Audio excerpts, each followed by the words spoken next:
السلام علیکم ناظرین، میں ہوں آپ کی میزبان روحا راشد اور آج موجود ہوں ایک ایسی عمارت پر جہاں سے بہت ساری ٹریفک گزرتے وقت اس کو دیکھتی ضرور ہے لیکن وہ اس کو بنانے کا مقصد نہیں جانتی۔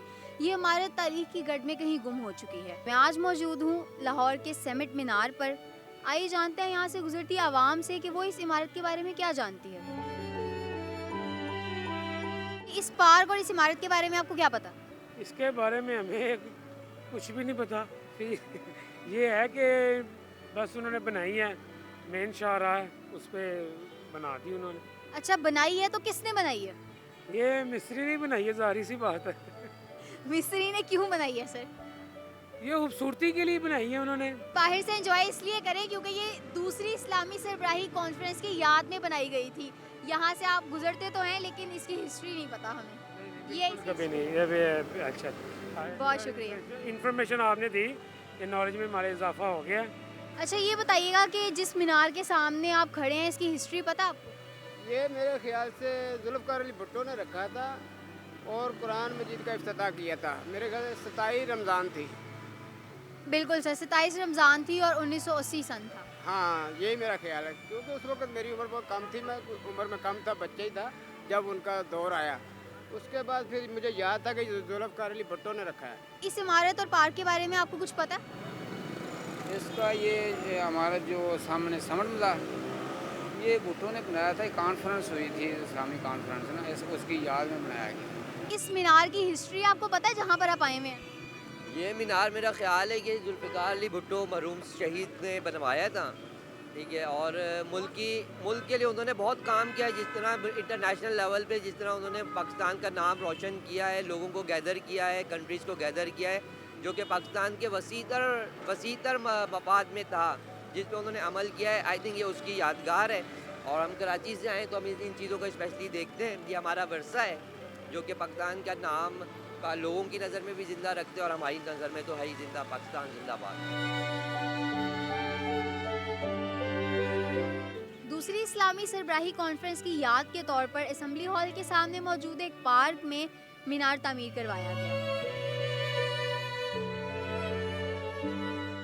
اس مقصد کے لیے اس وقت کے وزیر اعظم ذوالفقار علی بھٹو نے ماہرین تعمیرات سے بھی گفتگو کی۔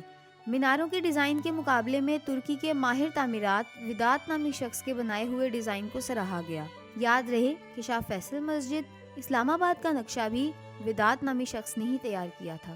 دونوں عمارات میں ترک طرز تعمیر کا رنگ جھلکتا ہوا نظر آتا ہے۔ اسلامک سمٹ مینار کے نقشے کے متعلق ودات کا کہنا ہے کہ انہوں نے اس مینار کے ڈیزائن کو تیار کرتے ہوئے اس جذبے کو پیش نظر رکھا کہ یہ پاکستانی ثقافت و تہذیب کا آئینہ دار ہی نہ ہو بلکہ لاہور میں ہونے والے بین الاقوامی کانفرنس میں شریک اسلامی ممالک کی تہذیب و ثقافت کو بھی اس تعمیر میں سمو دیا جائے۔ ماہرین کا کہنا ہے کہ سمٹ مینار کی تعمیر میں مغلیہ، ترکی، عربی، افریقی اور یورپی فن تعمیر کو شامل کیا گیا ہے۔ مینار کو اسلامی طرز دینے کی بھرپور کوشش کی گئی ہے تاکہ اسلامی کانفرنس کی حقیقی یادگار معلوم ہو۔ اسلامی سمٹ مینار کا سنگ بنیاد کانفرنس کی پہلی سالگرہ کے موقع پر 12 فروری کو رکھا گیا۔ اس سلسلے میں ایک پروقار تقریب منعقد کی گئی جس میں شمولیت کے لیے اس وقت کے وزیر اعظم ذوالفقار علی بھٹو لاڑکانہ سے خصوصی طور پر لاہور پہنچے۔ بنیاد رکھنے کی تقریب میں 29 ممالک کے سفیروں نے شرکت کی۔ اس موقع پر حکومت پاکستان نے خصوصی سکے بھی جاری کیے تھے۔ یہ پروجیکٹ نیشنل کنسٹرکشن کمپنی کے سپورٹ کیا گیا۔ اس پر ترک اور پاکستانی انجینئرز کے علاوہ ملک بھر سے 200 سنگ تراشوں اور 500 کارکنوں نے شب و روز محنت کی۔ سید امجد حسین جعفری نے پروجیکٹ مینیجر کی حیثیت سے خدمات سر انجام دیں۔ مینار کی تعمیر کے لیے ترکی سے مخصوص ٹائلیں اور وادی سون سے 1000 ٹن سرخ پتھر منگوایا گیا۔ عمارت کا رقبہ قریباً 2500 مربع میٹر ہے۔ باقی رقبے پر باغات بنائے گئے ہیں۔ مینار کا حجم 5 مربع فٹ ہے۔ اس کی تعمیر میں کنکریٹ اور لوہے کا استعمال کیا گیا ہے اور باہر سنگ مرمر لگایا ہوا ہے جس میں 20 فٹ اونچا لفظ اللہ اکبر لکھا ہوا ہے۔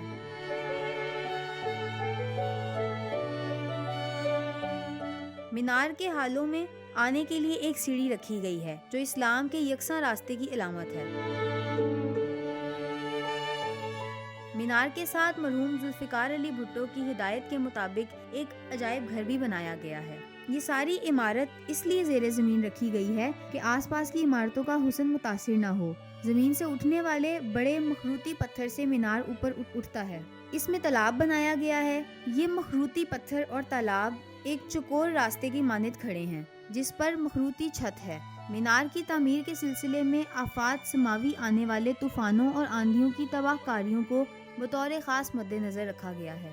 مینار بنانے والوں کا دعویٰ ہے کہ اگر زلزلہ اور طوفان ایک ہی سمت سے آ جائیں اور طوفان کی رفتار 200 میل فی گھنٹہ ہو اور زلزلے کے جھٹکے خدا نخواستہ مکانات کو زمین بوس کر دیں تو بھی یہ مینار نقصان سے بچا رہے گا۔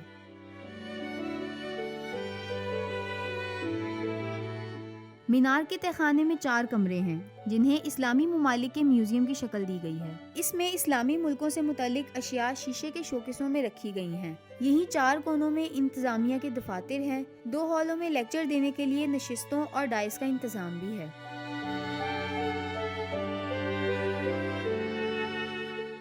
سمٹ مینار تعمیر ہوا تو اس کی مناسبت سے 27 رمضان 1980 کو یہاں پر قرآن پاک کا بنایا ہوا لکڑی کا ایک ماڈل رکھوایا گیا جس میں طلائی الفاظ بھرے ہوئے ہیں۔ اس مینار کا ایک حصہ تالاب کی شکل میں سڑک کے پار تیار کیا گیا ہے۔ نیلے رنگ کی ٹائلوں سے بنا ہوا یہ تالاب گول شکل کا ہے۔ اس میں چھوٹے چھوٹے فوارے نصب ہیں۔ سنگ مرمر کی ان سلوں پر ذوالفقار علی بھٹو کی تقریر جو انہوں نے 22 فروری کو کانفرنس کے موقع پر کی تھی، عربی، فارسی، اردو اور انگریزی میں درج ہے۔